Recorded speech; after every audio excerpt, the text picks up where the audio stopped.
Merhaba arkadaşlar, ikinci bölümüyle ekrana gelen Siyah İnci dizisi nasıl izlendi? Şimdi size analiz videosunu çekiyorum. Bildiğiniz üzere arkadaşlar, Siyah İnci geçen hafta hayatımıza girdi, geçen Perşembe.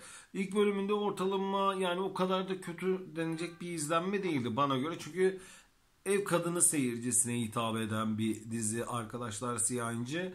İkinci bölümünde ne kadar gelen eleştirileri kesmiş olsa da yeni seyirci gelişini istediği gibi ikinci bölümde çekemedi arkadaşlar. Ben bu tür dizilerde veya film olsun, müzik olsun, yani fark etmiyor. Sanat alanında seyirciye hitap eden işlerde eğer ki ilk yarım saatte seyirciyi tavlamadığı zaman aklıma direkt şu gelir. Konservatuvardayken bizim hocamız şunu söylerdi bize. Bunu analiz yaparken de ben çok kullanırım. Eğer ki bir işin başı, ortası, sonu iyi ise geri kalan yerlerinde istediğiniz kadar hata yapın. Mesela şarkı söylediğiniz zaman istediğiniz kadar detone olun veya dizi çektiğiniz zaman istediği kadar içerisinde hatalar olsun. İsterse bu film olsun, fark etmiyor. Ama başı, ortası, sonu iyiyse zaten sizi dinleyen veya seyreden kişiyi %98 tavlamışsınızdır demektir. Siyah İnci dizisi geçen hafta bildiğiniz üzere 2,5 saatinde seyirci tepkilerini aşırı derecede aldı. Sonra dizinin ortalarında da aynı şekilde tepki aldı. Sonlarına doğru da tepki aldı. Tabii dediğim gibi de ev seyircisine de hitap ediyor bu dizi.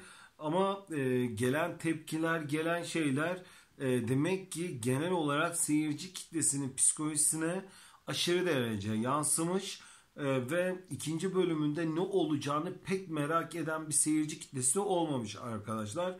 Ve Siyah İnci birinci bölümünden kötü izleniyor diyemem arkadaşlar. Birinci bölümünden iyi izleniyor ama rakip yapımlara göre aldığı izlenme oranı düşük. Yani arada bir fark var. Ve Siyah İnci bu ikinci bölümünde de rakip yapımlarla arasındaki bu farkı kapatamadı arkadaşlar. Yani genel olarak Siyah İnci'yi toparlarsam ilk bölümünden iyi izlendi ama belli bir seyirci kitlesi koydu üstüne. E, Genel olarak ya da kanal ve sektöre de göre söyleyeyim, pek bekleneni vermedi arkadaşlar ikinci bölümünde de. Çünkü rakip yapımlar da güzel izleniyor arkadaşlar. Yani rakip yapımlar da iyi gittiği için arada bayağı bir fark var. Ondan dolayı da bu kadar da videoyu uzun tutmamın sebebi de biraz da şundan dolayı oldu.